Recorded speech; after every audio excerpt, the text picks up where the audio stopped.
Здравствуйте, здравствуйте, уважаемые зрители. Апснахабар продолжает работу, и сегодня у нас в гостях Наталья Викторовна Смыр. Мы уже анонсировали в предыдущей беседе с Ливаном Мика, что будем обсуждать проект соглашения между правительствами Российской Федерации и Республики Абхазия об осуществлении российскими юридическими лицами инвестиционных проектов на территории Республики Абхазия. Прежде чем мы начнем эту беседу, я хочу сказать об одной очень такой важной ситуации, которая складывается на дорогах нашей республики. Вот буквально полчаса назад я приехал с очередных похорон, с плакания. И здесь сейчас не будет каких-то таких политических каких-то выводов и так далее.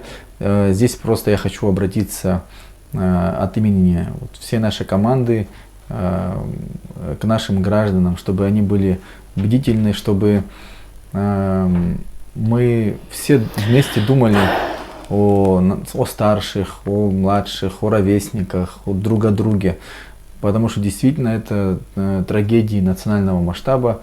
И вот, скажем так, наш проект, одна из целей нашего проекта — это сделать для наших будущих поколений Абхазию лучшей, безопасной, защищенной и так далее. Поэтому вот все наши и старания тоже для этого, и вся наша борьба тоже посвящена будущим поколениям. И очень больно, когда мы видим, что молодежь погибает, вообще погибают люди на улицах. Для того, чтобы изменить ситуацию, понятное дело, нужно очень много изменений внутри нашей системы, и правоохранительной, и образовательной, и чтобы многие институты работали, те же институты совета старейшин, школы, все это важно.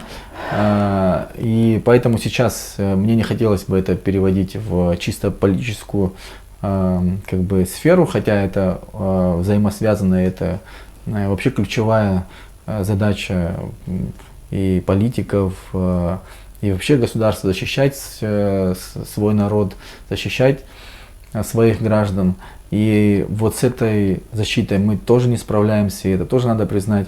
И сейчас я хотел бы еще раз выразить слова сочувствия всем родным и близким, которые, к сожалению, каждый день теряют своих родных на дорогах. И еще раз призвать всех наших граждан быть более ответственными, быть более сознательными, что ли. Вот с этого я хотел бы начать сегодняшний эфир. Это, конечно, трагедия. Наталья Викторовна, теперь тема нашей сегодняшней беседы. Мы с вами переговаривались еще до выходных и обсуждали, что хотим записать такой диалог. У меня, знаете, вот мы с Ливаном обсуждали этот проект соглашения. Я так понимаю, что скоро мы увидим его в парламенте. И до эфира успели мы обменяться впечатлениями. По сути, этот проект соглашения затрагивает абсолютно все сферы экономической деятельности и даже и социальной. Я вижу распечатку, вы подготовились. Да. Поэтому я сразу передаю вам слово, чтобы мы пошли, возможно, постатейно, возможно, вы какие-то отдельные пункты выделите. Ну и я дальше буду поддерживать наш диалог и посмотрим, к чему мы придем в финале. Ну, естественно, да, я конечно, распечатала себе соглашение, это проект соглашения, я просто так четко вы уже озвучивали, но просто я еще раз чтобы вы воспринимали наши зрители, я просто еще раз озвучу, как он звучит, этот проект. Соглашение между правительством Российской Федерации, правительством Российской Федерации и правительством Республики Абхазия об осуществлении российскими юридическими лицами инвестиционных проектов на территории Республики Абхазия. После ознакомления данного соглашения, прочитав его, у меня сразу, я для себя, я даже отметила, возникло сразу ряд вопросов. То, на что следует обратить внимание в данном документе. Первый такой вопрос для меня лично, как бывшего депутата, экс-депутата, у меня сразу, знаете, почему для того, чтобы делать, вернее, для того, чтобы защитить инвестиционные или внедрить инвестиционные инвестиции в нашу страну, в нашу экономику, надо еще раз принимать или дополнительно создавать какой-то документ, в данном конкретном случае это соглашение, для того, чтобы заработала эта инвестиционная программа, то есть чтобы инвесторы могли спокойно заходить в Республику Абхазию. Для чего это нужно? У нас есть свое национальное законодательство. Вообще, я хочу сказать, у нас есть уже закон, он звучит так, закон об инвестиционной деятельности. Дальше, у нас есть еще один документ, наверное, когда создавалось данное соглашение, о нем тоже забыли, но он звучит так, этот документ. Вот, соглашение между правительством Российской Федерации и правительством Республики Абхазия о взаимной защите инвестиций. Он уже ратифицирован еще с 2011 года. То есть некая законодательная база, в том числе и соглашение, уже есть. Я считаю, что для того, чтобы защитить инвестиции или, допустим, привлечь инвестиции, нам отдельное соглашение для юридических лиц между правительством Республики Абхазия, да, нам не нужно. Да. Для отдельных олигархов, да, нам не нужно.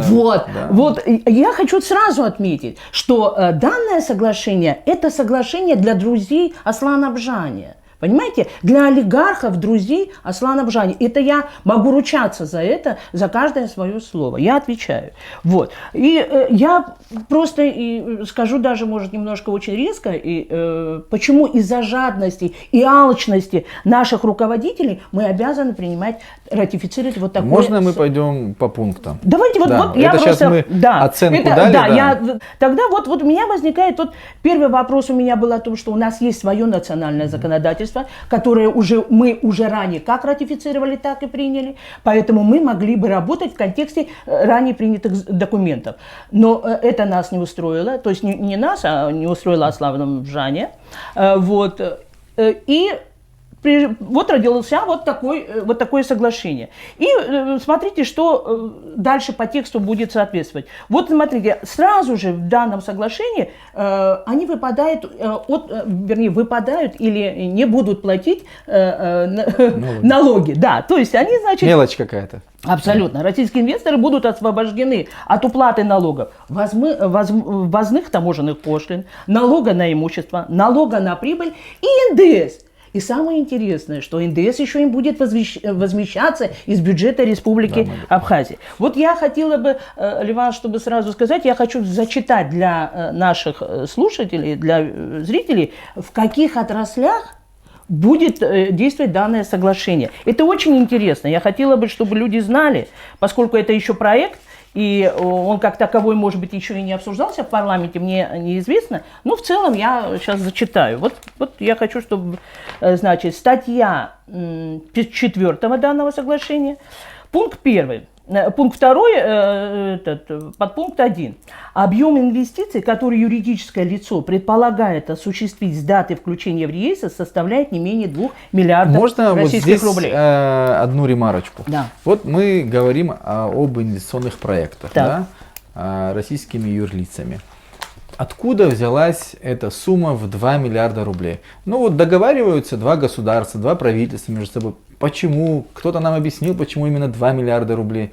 Я сейчас как бы немного лукавлю. Понятно, что скорее всего уже эти проекты согласованы, да, кулуарно, уже все прекрасно понимают. Именно поэтому у нас есть эта цифра 2 миллиарда рублей. Какого-то обоснования, ну понятно, сейчас в рамках этого проекта никто и не даст это обоснование. Ну как нам будут объяснять, что вот именно 2 миллиарда рублей? Вот в рамках нашего закона там цифра гораздо меньше, понимаете? Да. И чтобы уже поднять, так сказать, да. Мы таких крупных инвесторов, то есть речь идет о том, что это на самом деле крупные инвесторы, и вот берется за основу 2 миллиарда рублей. Но вы знаете, даже сумма это не столько принципиальна. Принципиальным здесь являются те сферы, в которые они будут осуществлять. Вот смотрите, вообще я хочу, чтобы наши телезрители и наш народ понял, ну, это соглашение, ну, я сейчас просто дам опять же оценочный такой, характеристику оценочную, это мина, это даже уже не мина, по-моему, это уже что-то очень, да, знаю, атомная бомба. Руки поднять, сдаться. Вот смотрите, в сфере сельского хозяйства, производство первичная или последующая промышленная переработка сельскохозяйственной продукции. Дальше. В сфере обрабатывающего производства. Обрабатывающее производство, за исключением видов деятельности, относящихся к сфере пищевой и перерабатывающей промышленности. В сфере обеспечивающей инфраструктуры. Вот самое интересное. Объекты газоснабжения, водоснабжения, водоотделения, теплоснабжения, социальной и цифровой инфраструктуры. В сфере транспорта, транспортные, логистические узлы, автомобильные дороги, общего пользования, воздушные и морские порты, железнодорожные вокзалы и железнодорожная инфраструктура. В топливно-энергетической сфере, за исключением электроэнергетику. Здесь я потом вот зачитаю все, потом дал кратко. Уже догадываемся. Да. И в сфере электроэнергетики объекты генерации электроэнергии. И в сфере туризма гостиницы, иные средства размещения. Вот это вопрос. Иные средства размещения. Можно дуэтом сказать, что это апартаменты. Да, объекты санаторно-курортного лечения, отдыха, спортивно-оздоровительные и развлекательные комплексы. То есть, я сейчас вкратце скажу, что это именно та сфера, где будут осуществляться инвестиционные проекты. А именно, это вся сфера нашей деятельности, нашей страны. Это без исключения. А вот в части хитрости, вот, для меня очень интересно, топливно-энергетической сфере, это добыча нефти, да? То есть, вы понимаете, если мы, будучи депутатами в 6-м созыве, так сказать, временно приостановили разработку, там, старались не дать возможности добывать нефть, да, там свои какие-то риски, то здесь это уже прописали. А что у нас соглашение? Соглашение носит наднациональный характер. То есть оно имеет силу выше наших национальных законов. Значит, это в автоматическом режиме. Это, кстати, дальше в соглашении там очень четко прописывается, что какие бы там законы ни принимались, особенно да, что это не будет влиять никоим образом. То есть они себя защищают. Дальше. А в сфере, вот мне так понравилось еще, они пишут за исключением электроэнергетику. Да? Сейчас я так знаю, что в парламенте лежит документ или проект тоже документа, законопроект о введении нашу энергетику как стратегический объект. Ну, не знаю, примут, не примут, но следующий пункт – это в сфере электроэнергетики, объекты генерации электроэнергии. В нашем законе сегодня, который ныне действующем законе, у нас стоит запретительные барьеры. Мы для чего принимали тогда этот закон? Чтобы не дать возможность увести нашу энергетику в частные руки. Да? Мы, по крайней мере, тогда это постарались. И спустили возможность продажи генерирующих станций до 5 мегаватт. Но мы также прописали, что вновь возводимые объекты генерации могут быть частной собственностью. То есть там так не написано, но это право существует. Если вы хотите возвести, чтобы была генерация электроэнергии, то вы, если это сделаете, то это будет ваше. Но там есть очень хитрый пункт. Передающие сети быть в частных руках никак не могут. То есть вы можете создать ГЭС, но провода, которые будут передавать, это будут провода государственные. Но с учетом того, что здесь написано, понимаете, кто запретит, они сами же проведут эти провода.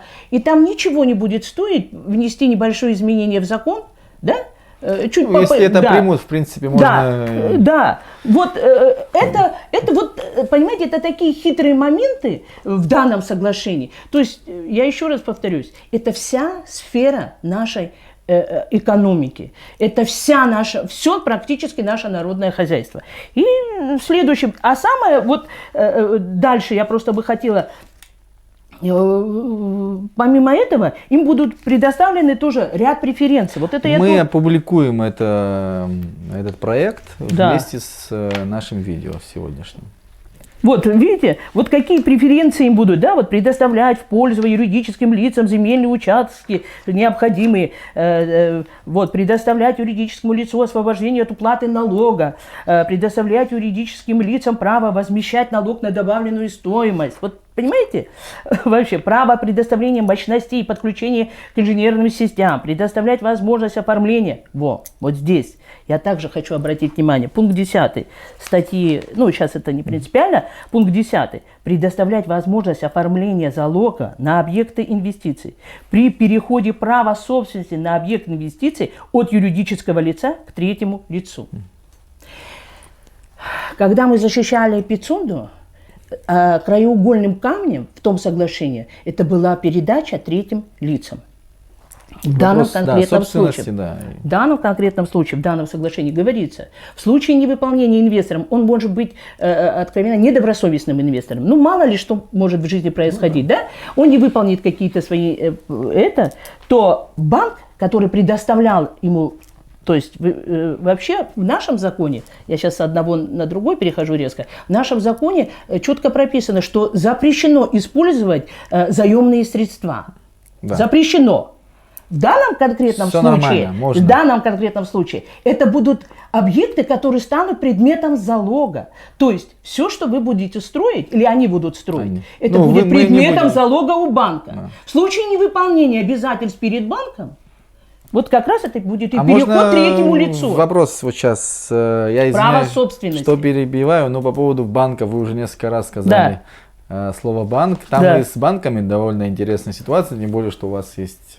Да, вот я для себя, вот просто для банка, я тоже вам хочу сказать, вот здесь, смотрите, вишенкой просто на торте, это вот появилось новое здесь будет определение, да, вишенка на торте в данном этом соглашении, вот я для себя написала, открытие филиала кредитной организации на основании временного разрешения Банка Абхазии на период действия настоящего соглашения. То есть, вот я для себя просто, будут внесены изменения в банковское законодательство. У нас нет такого понятия, как временное разрешение. И самое еще интересное, это будет открытие филиала. Вы понимаете? То есть, вот и здесь вот я для себя тоже пометила, и просто я хочу сказать, будет открыт филиал банка, который будет осуществлять все свои операции. А согласно закону о банках и банковской деятельности и о том, что у банка всегда существует, я как банкир могу сказать, у них есть коммерческая тайна. О том, что будет происходить и как это будет, может, национальные банки будут их как-то оповещать. Хотя я очень в этом сомневаюсь, да? Вот. И вот я просто так же, зачитаю. Статья 9, вот пункт 2, звучит так. В целях обеспечения осуществления юридическим лицом расчетов, связанных с реализацией инвестиционного проекта, Российской кредитной организации с государственным участием в соответствии с законодательством Российской Федерации может быть создан филиал на территории Республики Абхазия. Данный филиал кредитной организации действует также на основании временного разрешения Банка Абхазии на период действия настоящего соглашения. Банк Абхазии не принимает нормативных акт о правовом положении, порядке функционирования филиала. То есть будут внесены, и он будет работать, мы открываем новый филиал банка. То есть вот... можно вот так упрощенно? Для зрителей и для меня. Да. Вот если я ошибаюсь, вы, пожалуйста, поправьте. Есть российский инвестор, в кавычках беру, он хочет вложить средства на какие-то проекты в Абхазии. Скорее всего, это будет туристическая сфера в первую очередь. Да. Он это делает через филиал своего банка. То есть деньги прогоняются через собственный филиал. У него рабочая сила, здесь там по поводу работников тоже есть. Да. Рабочая сила — это те, кого он будет нанимать. Он налогов не платит, пошлин не платит, границу... То есть платежи таможенные тоже освобождаются. Он будет освобожден от всего, освобождается. На 8 лет там, после того, как проект вступает в силу. Да? Где вопрос выгода, пожалуйста, ответьте. Это, знаете, где выгода, какая выгода моему банку? Да? Наталья, где деньги? Где деньги? Деньги будут в российском филиале банка. Но здесь... Где бюджет, что Абхазия получит? Самое интересное, вот сейчас я хочу сказать, я правда могу, так сказать, поблагодарить депутатов. Вообще первоначальный проект данного соглашения предусматривал 25-летний срок. Только сократили неплохо. Да, до 8 сократили. Почти амнистия. Практически. Вот. Но все равно даже с 8-летним сроком это вообще вопрос ни о чем. Я еще раз говорю, данное соглашение затрагивает все сферы экономики нашей страны. И это практически, так сказать, вы понимаете, И я вот просто хочу, чтобы понимали, здесь дальше, вот если кто ознакомлен с соглашением, в случае невыполнения абхазской стороной каких-то обязательств по отношению к данным инвесторам, то отвечает абхазская сторона. Абхазская сторона в виде представительных органов, это, естественно, будет отвечать сама Абхазия. То есть мы в автоматическом режиме становимся государством с определенным долгом. То есть какой даже долг мы точно не знаем. У нас появляется госдолг, понимаете, государственный долг инвестора. Ну, если мы берем, допустим, 7-8 таких проектов, по 2 миллиарда. По 2 миллиарда, это наш бюджет. Это наш бюджет, представляете? Просто да. вот 7 проектов, это долг в размере собственного бюджета. Собственного бюджета. Спасибо. Да. И в какой-то момент, но речь-то идет не, поверьте мне, речь-то идет не о бюджете Республики Абхазия, это десятки миллиардов. То есть, и поэтому это очень чревато. Вот я просто, знаете, я так понимаю, что некоторые наши руководители, я, может, кого-то обижу, наверное, политэкономию совсем не учили, да? Есть такое понятие, что инвестор, это инвесторы, всегда предусматривает риски. Мы страна с высокими рисками, поэтому инвестор и данное соглашение старается себя обезопасить, понимаете? То есть свои риски, те деньги, которые они будут вкладывать в нашу страну, они хотят за счет государства. А Аслан Бжания, который продвигает, он лоббист данного соглашения просто, понимаете? И он в автоматическом режиме нас вгоняет в долговую яму. То есть мы должны будем инвестором. Понимаете? А что такое инвестиционный проект? Это извлечение прибыли.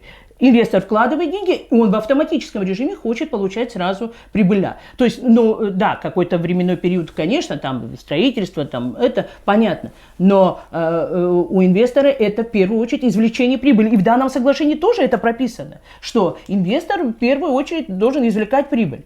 Значит, если в случае каких-то там затруднений или каких-то там непредвиденных обстоятельств, да, в автоматическом режиме будет отвечать наша страна. В том числе и мы с вами, понимаете, мы становимся заложниками вот такого решения Аслана Бжания сегодня принять, ратифицировать данное соглашение. И мы становимся заложниками, и заложником становится, как вы правильно до этого мы с вами обсуждали, становится вся страна. То есть мы в автоматическом режиме становимся должны. Если вот по сферам пройтись, у нас был тезис в предыдущей передаче о том, что при реализации подобных проектов в туристической сфере, эти проекты, эти объекты будут конкурировать с местным мелким и средним туристическим бизнесом, там, с отелями, домами отдыха и так далее.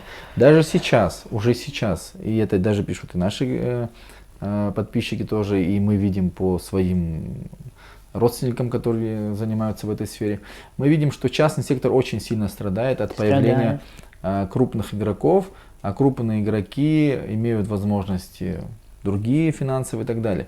То есть запускать в туристическую сферу таких гигантов и тем самым делать конкуренцию невозможной. Я вас перебью. Почему? Потому что вот это соглашение, это база под закон об апартаментах. То есть, если будет ратифицировано данное соглашение, то, в принципе, принятие закона об апартаментах – это вопрос просто времени, и, я думаю, даже не столь важный будет, понимаете? Я тоже так считаю. Там отпадает необходимость, инвесторы будут строить. Да, они говорят в сфере туризма, но они назовут этот объект туристическим, а там, что они будут с ним делать, и с учетом того, что это может в автоматическом режиме перейти третьим лицам. Я считаю, что данное соглашение ратифицировать нельзя.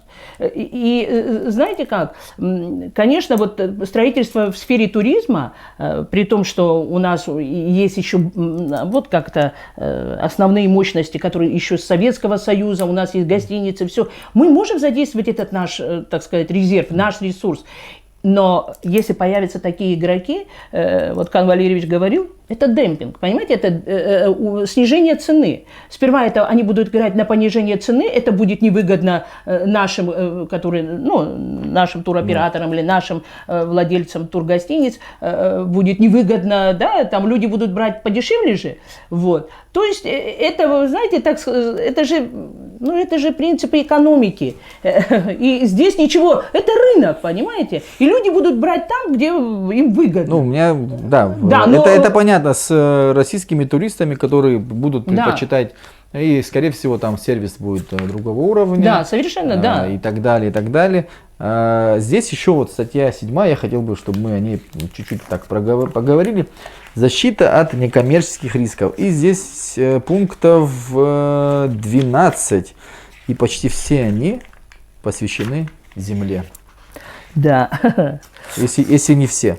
То есть фактически речь идет об изъятии огромных количеств, огромных, да, таких просторов абхазских, и все это подпадает под этот проект. Здесь очень четко пишется, в случае, если будут внесены в последующем какие-то изменения в законодательную базу, там, в любой вообще нормативно-правовой акт, с тем, что когда коммерческая организация, вернее, инвестиционная юридическая организация будет включена в реестр, инвестиционный реестр, то это не будет распространяться на это юридическое лицо. То есть ни в коем случае никакое изменение в законе. Но самое, что характерно, а что делать нашим местным бизнесменам? Что делать нашим местным предпринимателям? Представляете, это будут предоставлены такие преференции такого объема. Вот вы представляете? А наши бизнесмены будут платить, а наши предприниматели будут платить. Я поняла, я вообще не могу понять, это дискриминация по какому признаку? То есть абхазцы, будьте добры, и жители Абхазии, платите налоги, да, собирайте бюджет. А вот российские инвесторы, нет, их мы не трогаем. Мы им предоставляем необъятные земли, мы им предоставляем возможность добывать у нас нефть, у нас разрабатывать, строить гидроэлектростанции, мы им предоставляем все. А вот абхазские бизнесмены и абхазские предприниматели будут платить налоги, с чем я нас всех и поздравляю, между прочим. Там вот. И по энергосетям тоже интересно, все, что это все. Преимущественное подключение к ним в случае, все, если... в первую очередь. И в случае невыполнения, там, в случае задержки, все это вот здесь они в общем, если ты попал в этот реестр, то тебе двери открыты. Да, вот если ты попадаешь именно в реестр инвестиционных, инвестиционный реестр, он так будет называться, если ты туда попадаешь, то все, у тебя все преференции. Всего-то надо иметь 2 миллиарда рублей. Всего. Больше никаких проблем. Ну, можем объявить номинально, они могут объявить 2 миллиарда номинально, а там как они будут, кто знает, понимаете? Ну, с тем, что президент сам лоббирует эти вопросы, то об этом, по крайней мере, наш абхазский народ даже и не узнает, понимаете? Как вы думаете, когда нам ждать этот проект уже официально в парламенте? У нас сейчас традиция такая в Абхазии перед перерывом. Уходом на каникулы, да, такая традиция у нас существует. Но я хочу сказать, что я просто хочу обратиться к депутатам и вообще сказать, что согласно закону о международных договорах, у нас есть такая возможность, данное соглашение не подписано, и все изменения, либо какие-либо пожелания могут вноситься в протокол, понимаете? То есть я просто хочу еще напомнить, что в мою бытность, когда мы были депутатами, мы входили в состав межправкомиссии. Вот мы как раз были между Абхазией и Россией, и с возможностью участия, то есть возможностью предложения, там, внесения каких-то изменений именно в соглашение. То есть пока пусть никто не говорит, что данное соглашение изменить нельзя. Его можно, поскольку пока оно не подписано, и пока он проект, и все изменения и дополнения, которые могут быть внесены сюда, они будут протоколироваться согласно протоколу.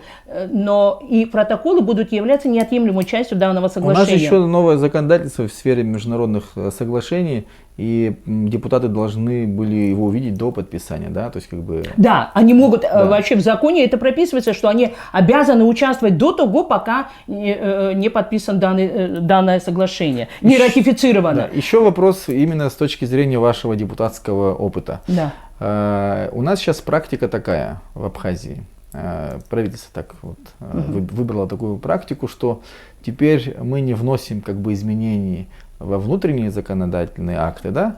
У нас теперь, значит, новый способ, да, это мы подписываем международный договор. Вот, Вот да. я хотел бы, чтобы вы как депутат прокомментировали. Вот я хочу с чем сказать, это, как... сейчас вообще такая тенденция пошла, чтобы, ну, вы знаете, для того, чтобы вносить в абхазское законодательство, закон должен пройти 3 чтения. Это все-таки комитетские заседания, это обсуждение, это не всегда согласие. И это немножко, так сказать, муторная такая работа. Это же еще, наверное, этот закон должен согласовываться с другими законами, которые...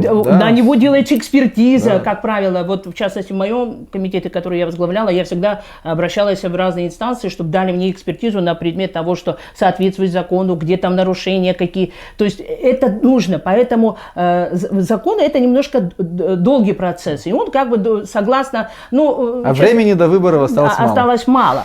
Более того, мы можем и утром, честно говоря, в 5 утра принимать изменения в Конституционный без предварительного... Опыт, благо есть. Да, это все у нас есть, но и тем не менее парламент, как бы я думаю, с учетом того, что уже было сделано, с учетом каких-то таких, ну, все-таки отношение народа к этому достаточно было жесткое, вот в частности мы можем вспомнить по Пицунде, поэтому парламент в этом смысле сейчас, я думаю, делает правильно, но это же представляет не парламент, это представляет президент, а президент пошел по пути, ну, принес соглашение. Однажды проголосовали, ратифицировали, там особо, ну, не надо утруждаться. Ну, это, я понимаю, но все-таки это вот без соучастия парламента такие... Нет, сейчас я хочу сказать, что... Нет, я хочу сказать, вот в данном конкретном случае, по данному соглашению, парламент Республики Абхазия выразил свое несогласие, насколько мне известно. Но вот публично мы ничего не знаем. Но они не обсуждали, видимо, ну, я сейчас не знаю, но я просто общалась с коллегами, и есть несогласие, есть, допустим, готовое... Понимаете, мне кажется, вот я могу ошибаться, конечно. Одно дело, можно быть не согласным с какими-то пунктами. Я не общался с депутатами действующими, но здесь речь идет по сути самого соглашения. Если мы говорили о том, что, например, там, вопрос юрисдикции, вопрос собственности в Пицунском соглашении, это уже непозволительно, да, невозможно такое обсуждать, то здесь речь идет о том, чтобы мы отобрали все возможные шансы у абхазского бизнесмена, да, развиваться и строиться, и добиваться каких-то успехов. Мы все у него отбираем и все делаем в пользу отдельных очень крупных инвесторов. В принципе, что здесь можно обсуждать? Ну, по сути, это надо как бы сказать, извините, мы такое принять не можем. И, там, и знаете, так далее. Здесь беда в одном. Я прошу прощения, Наталья, почему я это говорю? Потому что могут под видом якобы внесения каких-то изменений там, и так далее. Я с вами согласна. Да, то есть могут, как бы, вот мы сделали все, что могли, а там дальше на нас давили, там еще что-то. Мы же это все проходили. Так и происходит. Да? Мы же это Нет, так же и происходит. Но фактически суть не меняется, как бы документ проходит, а вред, который он наносит, и ему... Это колоссально. Да. Вот это данное соглашение, она нанесет, это даже я не скажу вред. Мы можем попрощаться просто на перспективу с нашей государственностью. Вот это соглашение в этих сферах, просто, чтобы вы понимали, здесь, я еще раз говорю, здесь описана практически вся сфера нашей экономики, и все то, где... Все то, что пытается защитить абхазское общество. Да? Ведь вот многие говорят о несовершенстве нашей законодательной базы, да, наших законов, несовершенстве.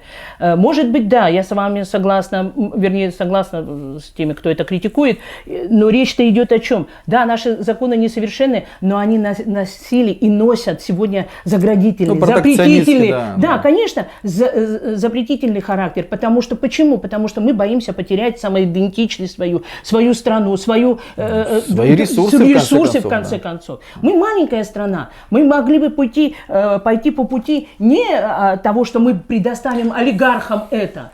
Вот здесь, даже если мы были бы большой страной, Мы можем взять... Нет, ну я сейчас... Я могу, в пример, взять Российскую Федерацию и то, что происходило в ней после развала Советского Союза, и как нефтегазовые активы оказались... Я вот сейчас с вами, можно я вас перебью? Да. Мне сейчас наша Абхазия напоминает ельцинский период. Помните? Когда он абсолютно такой. Схожее есть, да. Абсолютно такой.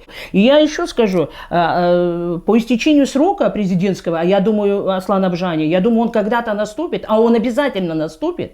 Знаете, мы не вечны, и он не вечен. Но я хочу сказать, что когда наступит этот срок, я призываю, и я думаю, что ему придется ответить перед абхазским народом, вплоть до уголовной ответственности. Потому что то, что сейчас происходит, это ни в какие рамки не входит. То есть мы за бусы, за какие-то, ведь все эти... Это протекционистские, откровенно говоря, идеи, которые проекты. У нас заложены. Да, это все так. Вы понимаете? То есть он вот за эти бусы, за участие свое какое-то там, я не знаю, он готов отдать всю страну. Весь народ, понимаете? Это жадности нет предела. Знаете, неужели этого не понимают в правительстве? Неужели этого не понимают я еще скажу в депутатском очень резко, конкурсе и так далее? Аслан Георгиевич, я не могу понять, это Жоре Бжане принадлежала Абхазия? Он правда считает, или он ее выиграл как в лотерею Абхазию, что он так думает, и что он имеет право так распоряжаться ресурсами нашей страны? Знаете, я на сегодняшний день, откровенно говоря, прочитав даже вот это соглашение, знаете как, вот сделала закладочки, просто болит душа. Здесь нет будущего у нашей страны, здесь нет будущего у наших детей, здесь нет абсолютно ничего. У нас здесь есть деньги, которые будут извлекать, здесь вот даже написано, зачем, вот смотрите, в целях извлечения прибыли, данное соглашение, в целях извлечения прибыли или достижения иного полезного эффекта. То есть это все для российских юридических лиц, понимаете? Да, обладатели 2 миллиардов и выше. Да, и выше, понимаете? Честно говоря, я повторяюсь уже в эфире, когда читаешь такое соглашение, к сожалению, мысли, которые приходят в голову, нельзя озвучивать в эфире. Настолько они негативные, потому что это даже не оскорбительное. Фактически нам говорят, мы хотим лишить вас будущего. Да. Все соучастники этого проекта. И давайте мы за это проголосуем. Да. И знаете, не на 8, не на 25 лет, вы знаете, на 8. Меня что обижает? Мы даже выглядим не как страна третьего мира, а мы даже ниже третьего мира. То есть, вы представляете, мы вообще, нам указывают, нам говорят, и путь к этому, допустим, соглашение, чтобы не вносить изменения в законы, вот вам соглашение, защита прав российских инвесторов. А завтра еще что-то организуется, еще одно соглашение. И тут еще важно, что все под этим лозунгом инвесторы все проходит, что без инвестиций не может быть развития и так далее. Все это поется. Я в таком случае, знаете, я бы просто некоторым нашим руководителям нашей страны советовала иногда слушать экономистов, ведущих мировых экономистов, что инвестиции это вклад, это вклад в экономику, и, как правило, вклад, он может нести за собой риск. И это не обязательно, то есть, если вы хотите, инвестор хочет внести деньги или что-то построить, он должен предусмотреть или предполагать риски, которые будут следовать за этим его вкладом. А здесь у них здесь нет рисков, понимаете? Вы сейчас с позиции инвестора говорите, нет, здесь, в данном соглашении, мы исключаем эти риски. Государство будет отвечать по рискам, которые будет нести инвестор, понимаете? А если государство несет ответственность по рискам, который будет закладывать в данном соглашении инвестор, значит я еще повторюсь, мы будем в долгу. Да. Мы будем страной, которая будет должна. Если сегодня у нас какие-то есть долги, но они не очень такого масштабного значения, то это будет десятки миллиардов, которые мы никогда не выплатим. Напомните, пожалуйста, железнодорожный кредит сколько было? 2 миллиарда. Он только один был. Мы до сих пор от него как-то Да, мы до отошли. сих пор его платим, Да. и это тоже была афера. Такая афера, которая миллиард куда делся, никто не знает, и российский инвестор железную дорогу, которая до сих пор не Ну, функционирует. там еще Да. в проекте, кстати, про железные дороги тоже Да, есть. вот. Не хватило, Вокзалы, не хватило, да. самое интересное, порты, вы представляете, будет отдаваться Ну, порты. кстати, это прибрежная вся зона. Да, а такая. еще, дороги, Да, на дороги. платную дорогу сделают. Вот, Замечательно. знаете, мы будем ездить так, хочешь заплати, поезжай вот по этой дороге, а не захочешь, вот, пожалуйста, тебе бесплатная. Думаю, что Наша вот- с Сухабами. Думаю, Ваймара и в Нет, Пчелову. просто, Думаю, Ваймара, в Пчелову и я знаете сейчас ли, Иван, вспоминаю села как бы свои родные, и в Брыбч, Адзымах, там, наверное, будет бесплатные дороги. Так что Да, мы скорее поедем. всего, туда. Мы туда, скорее всего, вот поедем. да? еще самый главный момент, о чем вот озвучивал Алкан Валерьевич, я его слушал, где он сказал, что разделение на Чимчирскую и Бзыбскую или Гудаутскую зоны, да, это, то есть данные пилотные проекты, вот и инвестиции в основном пойдут, ну, как в виде пилотного проекта в Чимчирскую, в восточную нашу часть. Ну, это вообще, это что за разделение такое? Это как мы уже... Ну, этой тактикой, кстати, некоторые абхазские политики пользуются успешно уже 30 лет. Когда они я с вами разделяют абхазский народ на Восточную и бзыбцев западную, и да. абжуйцев, И обжуйцев. и когда люди, которые с этими лозунгами выступают, многие им аплодируют, да, а руководство страны молча с одобрительными как бы, да, лицами за этим наблюдают. Поэтому здесь ничего удивительного, что будет как бы попытка разделить абхазов на... Нет, попытка мне это понятно, но мне непонятно с точки зрения экономической части. Да, мы всегда, западная часть или там бзыбская часть, или гудаутская, как угодно можно называть, да, всегда это были курорты. Это курорты еще с советского уровня, ну, в советское время они были очень значимы. Да, но что такое восточная часть? Это житница наша, это сельское хозяйство. Ну, там же есть здесь есть сельскохозяйственные, сельскохозяйственные да, проекты. Конечно. То есть, представляете, все неиспользованные земли Ачимчирского района в автоматическом режиме будут предоставлены инвесторам. Понимаете вы? То есть мы себя оставляем без земель, мы себя оставляем без главной отрасли. У нас какие самые важные отрасли? Да? Это туризм и сельское хозяйство. Мы аграрная страна. У нас виноградарство, там, чайное производство. Все же это мы когда-то возродим. Значит, восточную часть, она исключается. Вот просто исключается из того, что сельское хозяйство там, и пилотный проект построит нам апартаменты. Ну так, там, я не знаю, 5 тысяч или 6 тысяч, не знаю. Ну, потому что западная вся часть уже застроена практически. Тут еще одна тема, это по поводу бенефициаров этих проектов. Мы с вами не будем знать, кто владелец.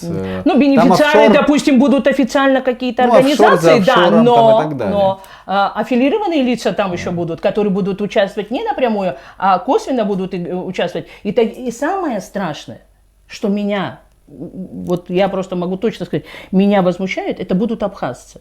Это будут представители абхазской нации или представители, руководители нашей страны. То есть, вы представляете, вот это... Вот... Ну, мы здесь, я прошу прощения еще раз, приходится перебивать вас или дополнять, не знаю, как это правильно сказать.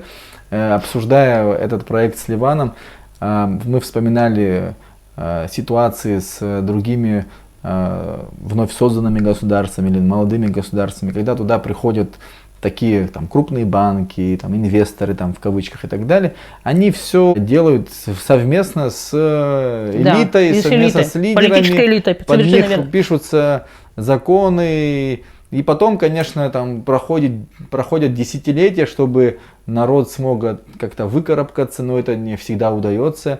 И вот этот неправильно выбранный путь, он, к сожалению, он как бы так следует уже за этим народом, за этими государствами, и сложно с него будет свернуть, вот попадая в эту неправильную колею. Поэтому это нормальный процесс, что наши будут участвовать во всех этих... Нет, если вы считаете это нормальным...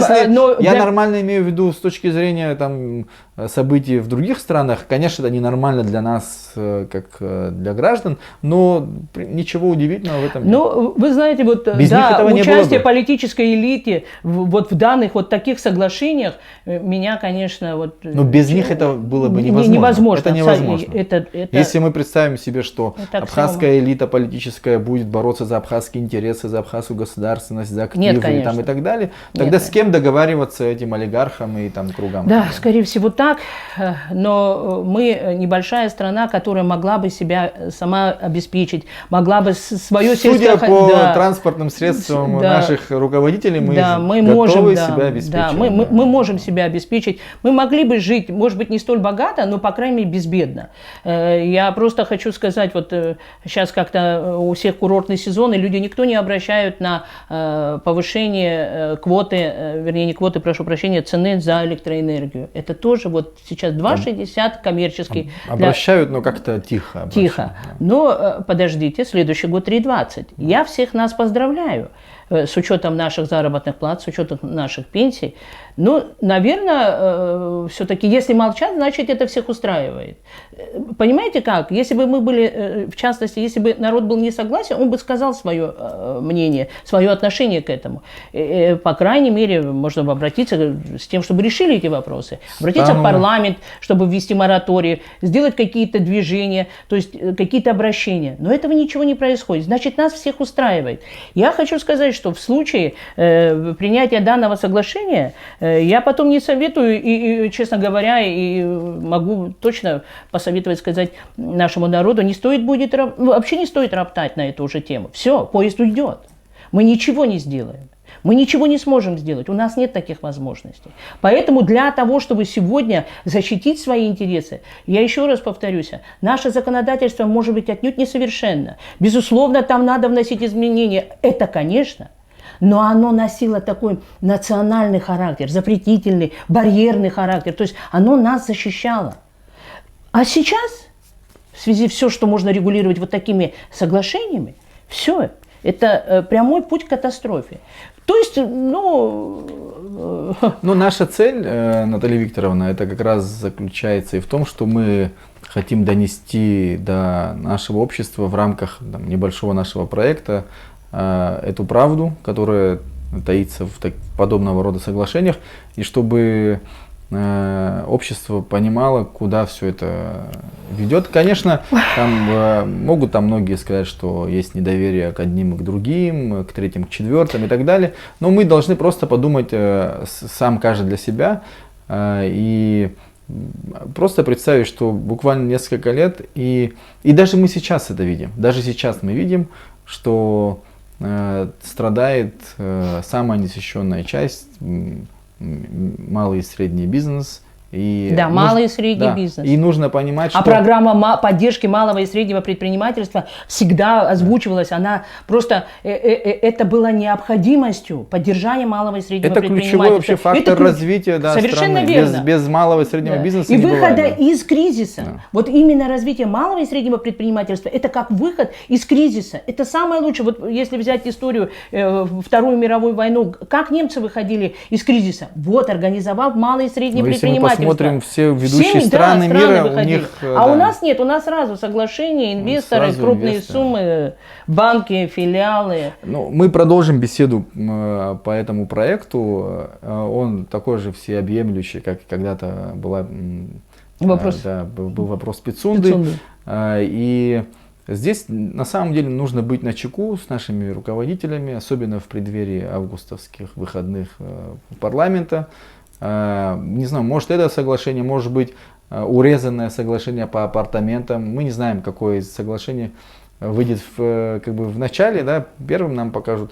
Но надо быть осторожным. Вот знаете, я повторюсь, наверное, по апартаментам. Вообще такие вещи. Слушайте, но Владимир Владимирович Путин говорит, не переборщите с апартаментами. А мы нет, мы все-таки должны. Россия, то есть не принимает апартаменты, она старается в правовом русле урегулировать вопросы, то есть там не разрешено. А мы давайте, мы же впереди земли всей, я не знаю чего, мы должны это принять. Повестка такая. Повестка, да, скорее всего повестка, но я хочу сказать, что И вот я еще, вы вот дали, сказали конечно. вот на ту ремарку, где вы сказали о недоверии. Я вот в последнее время как-то выпала из политической, я не даю комментарии, как-то не очень часто появляюсь. И вообще хочу сказать, пусть, если нет доверия ко мне, разговора нет. Тогда возьмите сами, прочитайте, обратите внимание. Просто будьте патриотами. Не надо никуда, откровенно говоря, не выбирать меня, не назначать. Это точно. Просто я хочу сказать, приняв еще пару таких соглашений, от страны ничего не останется. Даже вот это одно вполне достаточно для того, чтобы от нас ничего не осталось. Я хочу обратиться и сказать, сохраните будущее наших детей, нашей молодежи. Я прошу, вот вы начали с того, что она гибнет, но это трагедия. У нас большая-большая трагедия, но у нас очень хорошая молодежь. И от того трагично становится, что гибнут хорошие, молодые, перспективные ребята, люди. Поэтому я хочу сказать, мы должны просто как-то прекратить считать деньги, прекратить считать выгоду из этих проектов, а просто быть немножечко патриотами, хоть немножко быть патриотами. Я абсолютно поддерживаю ваши слова, и на самом деле, если ответственные люди, которые должны принимать решения, думают о будущих поколениях, они не могут принять такое ратифицировать они такое соглашение не должно быть. Но данное соглашение принимать нельзя. Просто нельзя. Почему нельзя сделать упор вот на наше законодательство, наше национальное законодательство? Почему? Вы же сказали, долго времени нет, Наталья Викторовна. Да, нету, наверное. Да. Спасибо за эту беседу. Она посвящена проекту соглашения между правительством Республики Абхазия и Российской Федерации об осуществлении российскими юридическими лицами инвестиционных проектов на территории Республики Абхазия. Это очередной такой проект, который предлагается абхазскому обществу, абхазскому государству, абхазской государственности и вообще нашему будущему. И это очередной вызов, на который нам нужно ответить отказом. Я думаю, да. Спасибо за эту беседу. Спасибо. Абзирас. Абзирас.